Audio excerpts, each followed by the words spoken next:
Hello, everybody. This is Sense and Sensibility by Jane Austen. Chapter 48. Elinor now found the difference between the expectation of an unpleasant event, however certain the mind may be told to consider it, and certainty itself. She now found that in spite of herself she had always admitted a hope, while Edward remained single, that something would occur to prevent his marrying Lucy, that some resolution of his own, some mediation of friends, or some eligible opportunity of establishment for the lady would arise to assist the happiness of all. But he was now married, and she condemned her heart for the lurking flattery which so much heightened the pain of the intelligence.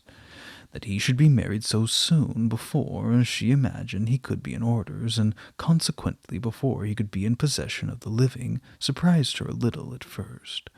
But she soon saw how likely it was that Lucy, in her self-provident care, in her haste to secure him, should ever look everything but the risk of delay.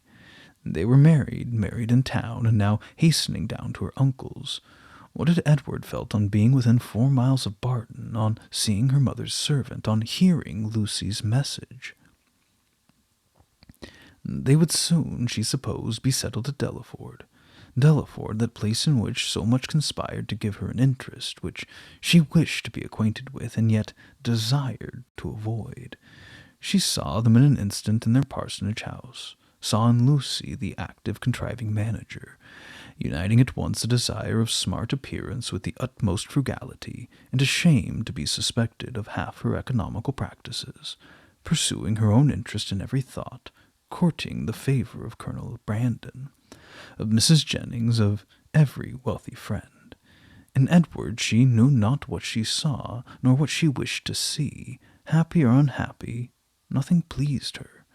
She now turned away her head from every sketch of him. Elinor flattered herself that some one of their connections in London would write to them to announce the event and give further particulars. But day after day passed off and brought no letter or tidings. Though uncertain that any one were to blame, she found fault with every absent friend. They were all thoughtless or indolent. "What do you write to Colonel Brandon, ma'am?" was an inquiry which sprung from the impatience of her mind to have something going on. "I wrote to him, my love, last week, and rather expect to see than to hear from him again. I earnestly pressed his coming to us, and should not be surprised to see him walk in today or tomorrow, or any day." This was gaining something to look forward to.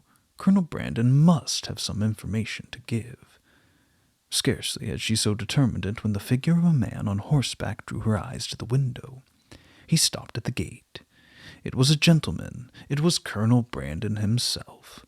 Now she could hear more, and she trembled in expectation of it. But it was not Colonel Brandon. Neither his air nor his height. Were it possible, she should say it must be Edward. She looked again. He had just dismounted. She could not be mistaken. It was Edward. She moved away and sat down. "He comes from Mr. Pratt's purposely to see us. I will be calm. I will be the mistress of myself." In a moment she perceived that the others were likewise aware of the mistake. She saw her mother and Marianne change color, saw them look at herself and whisper a few sentences to each other. She would have given the world to be able to speak, and to make them understand that she hoped no coolness, no slight, would appear in their behavior to him, but she had no utterance, and she was obliged to leave all their own discretion. Not a syllable passed aloud. They all waited in silence for the appearance of their visitor. His footsteps were heard along the gravel path. In a moment he was in the passage, and in another he was before them. His countenance as he entered the room was not too happy, even for Elinor. His complexion was white with agitation. He looked as if fearful of his reception, and conscious that he merited no kind one. Mrs. Dashwood, however, conforming as she trusted to the wishes of that daughter by whom she then meant, in the warmth of her heart, to be guided in everything, met him with a look of forced complacency, gave him her hand, and wished him joy. He colored, and stammered out an unintelligible reply. Elinor's lips had moved with her mother's, and when the moment of action was over, she wished that she had shaken hands with him too. But then it was too late, and with a countenance meaning to be opened, she sat down again and talked of the weather. Marianne retreated as much as possible out of sight to conceal her distress, and Margaret, understanding some part, but not the whole of the case, thought it incumbent on her to be dignified, and therefore took a seat as far from him as she could, and maintained a strict silence. When Eleanor had ceased to rejoice in the dryness of the season, a very awful pause took place, and was put an end to by Mrs. Dashwood, who felt obliged to hope that he had left Mrs. Ferrars very well. In a hurried manner he replied in the affirmative. Another pause. Eleanor, resolving to exert herself, though fearing the sound of her own voice, now said, "Is Mrs. Ferrars at Longstaple?"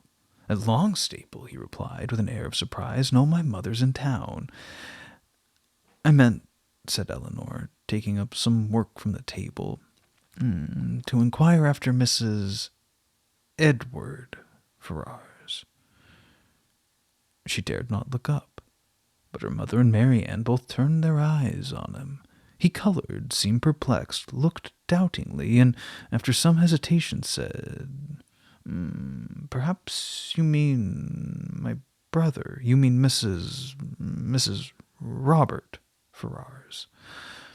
"Mrs. Robert Ferrars," was repeated by Marianne and her mother in an accent of the utmost amazement, and though Eleanor could not speak, even her eyes were fixed on him with the same impatient wonder.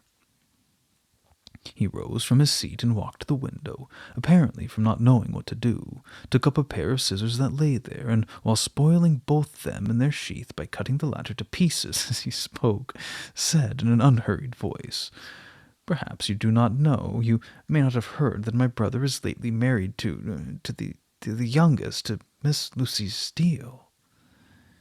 His words were echoed with unspeakable astonishment by all but Eleanor, who sat with her head leaning over her work in a state of such agitation as made her hardly know where she was. "Yes," said he, "they were married last week, and are now at Dawlish." Eleanor could sit no longer. She almost ran out of the room, and as soon as the door was closed, burst into tears of joy, which at first she thought would never cease. Edward, who had till then looked anywhere rather than at her, saw her hurry away, and perhaps saw or even heard her emotion. For immediately afterwards he fell into a reverie, which no remarks, no inquiries, no affectionate address of Mrs. Dashwood could penetrate, and at last, without saying a word, quitted the room and walked out towards the village, leaving the others in the greatest astonishment and perplexity on a change in his situation so wonderful and so sudden, a perplexity which they had no means of lessening but by their own conjectures.